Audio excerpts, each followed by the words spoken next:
There is currently a once-in-a-lifetime glitch on Destiny 2 that allows you to slot multiple of the same artifact mod into your artifact. This allows for some incredibly unique and interesting builds. In today's video, I'm going to be showing you a build that allows for never-ending Stasis Titan supers where all of your crystals become basically Warmind cells. If you saw my solo GM alert using only one super, it's that build, but I've improved it quite a bit. If you do enjoy today's build, I would really appreciate a like and subscription. It really helps the channel a lot. I'm currently aiming for 1,000 subscribers, and it would mean the world to me if I could hit that goal. Before I go any further, I'll explain quickly how to do the glitch. Essentially, all you need to do is load into an artifact disabled crucible mode such as comp or trials.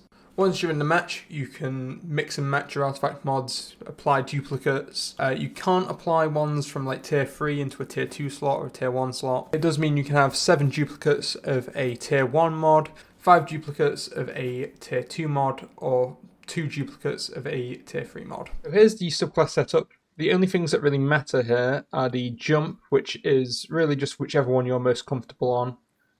For your grenade, you should probably go for Duskfield, but it really doesn't matter too much. I just like Duskfield because you can throw it on an overload champion and it just makes killing it a bit easier. Then the important parts are the aspects. So we've got Tectonic Harvest, which just gives us frost armor, which will make us a bit harder to kill when we pick up a Stasis Shard. Then we've got Howl of the Storm, which is what gives us like that cool melee attack, which is going to be very useful for the combat in this build. For fragments, we've got Whisper of Fissures, which basically just means that our Stasis crystals will explode in a larger radius and have increased damage. Got Whisper of Conduction, which is very important. It's so that our Stasis Shards track towards our position, and every time we pick one of these up, we get about a third of our super energy, so it's very important that we have this one. We've got Whisper of Rime, which basically just means that our frost armor has increased duration, and we can stack it higher, so we get more damage resistance. And then the last one doesn't really matter as much. I've just got Whisper of Chains, since it gives us more Stasis Shards. Weapons don't really matter on this build. You're basically not going to be spending much time with your weapons. You're just going to get your super and then you will be perpetually in your super. What does matter is your armor, and the 4-piece 7th Seraph set from the Cosmodrome is very, very good for this. Basically, every time you get a kill with AoE effects, such as a Stasis Crystal, you get Warmind charges. And every time you shatter a crystal with your Warmind charges, it basically turns the crystal into a Warmind cell explosion. It's very powerful. For my exotic, I went with Synthoceps. Basically, it's between this and Worm Gods. It'll just make it so that when you're surrounded, you're going to be dealing a lot more damage with your Stasis melee attack. The thing with Worm Gods is to get it started whilst you're in your super, you've got to get a finisher. But the build kind of just kills most of the like red bar enemies like straight away. So it's going to be like quite hard to get a finisher and then continue stacking Worm Gods. So I found Synthoceps works a lot better, but you can kind of like pick which one you think would work best for you. You can try them both out. As for the artifact setup, we're on the Tablet of Ruin here, and we've got 7 elemental siphons equipped. And basically, every time you pick up a Stasis Shard, it will give you about a third of your super energy. And even if you're in super, you will get that super energy back, allowing you to keep it running throughout an entire strike, which you will see in a moment here. So the last thing left to talk about really is the gameplay loop. As soon as you load into the activity, you want to do a Howl of the Storm melee, which is just slide and melee, and that will create a few pillars of stasis in front of you. If you destroy them and pick up the shards one by one, you will get your super energy and you can begin casting your super, and then once you're in your super, you just basically want to pick up a Stasis Shard every now and then to keep the super going. If you're coming up against a powerful opponent like a champion, you can do quite a few Howl of the Storms and then just run straight into the crystals, and that will basically instantly kill them. This is on ultimate difficulty. It's the Sunless Cell Strike. I'm just going to let the footage play. You can kind of see how potent the build is, and hopefully you enjoy. I'm going to be making a couple more build videos around the artifact glitch, so I hope to see you soon. Thank you very much for watching, and I will see you in the next video.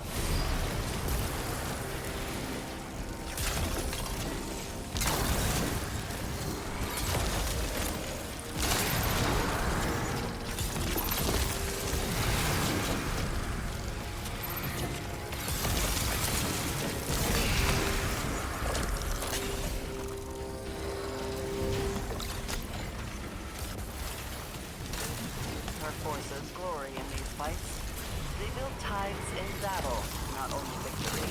Cut them short.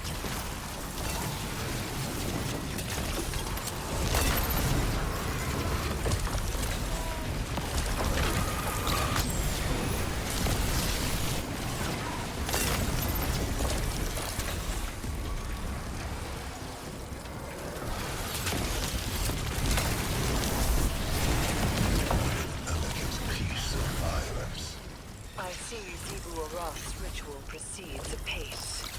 If you reach beyond your own prison. So it does. And I see you are familiar with the art of fighting our god of war. You cut her battle short. Blunt, but respectable. I have in my time done the same. Taken putting up walls. After the hive are already inside, that's not linked. That's strategy. They're up to something. Zevul Raph's hunters will become the hunted. They will have no retreat. Hive or dread, doesn't matter. Take them down while they're off balance. What a killing floor this would be.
sure you can't rein him in anymore? Zeeborang has something of mine. I can taste it from here. Sword edges and screaming. Not until we claim that artifact.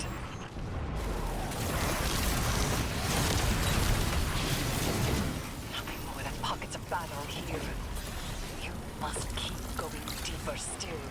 The deepest part of this prison has seen the most death. The most suffering. If you cannot bring yourself to provide something useful, be quiet. Useful. The Dreadnought was made after my memory. But I understand the flow of energy here. You're running out of time.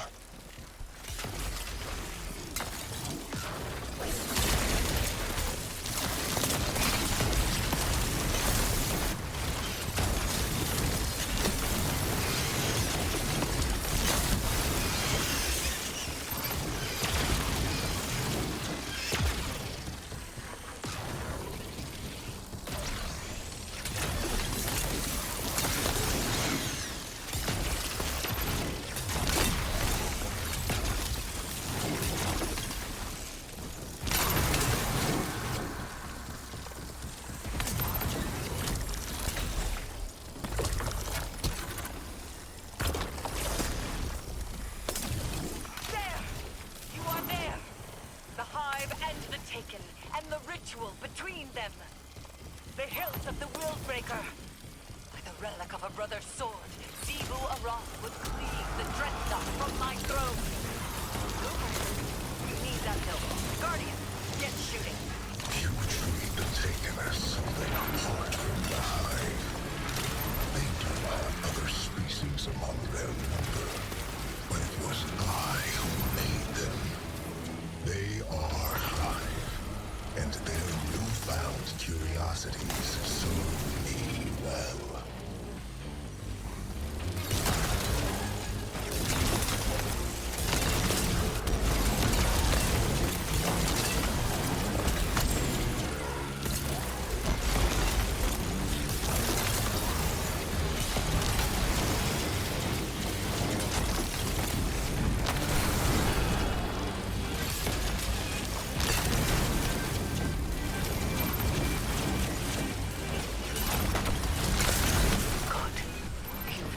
The ritual, but something else has stepped into the gap.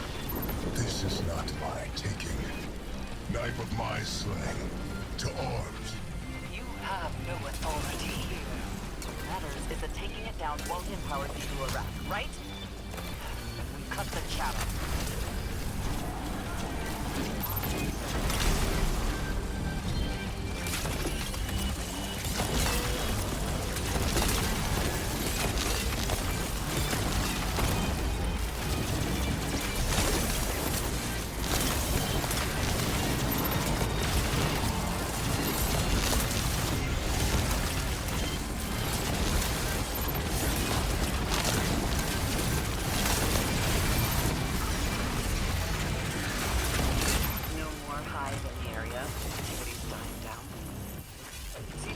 Sword is still in the Dreadnought, but everything else seems fine. She will soon be able to try again. For now, we have one. And we have Willbreaker's hilt. What about Oryx?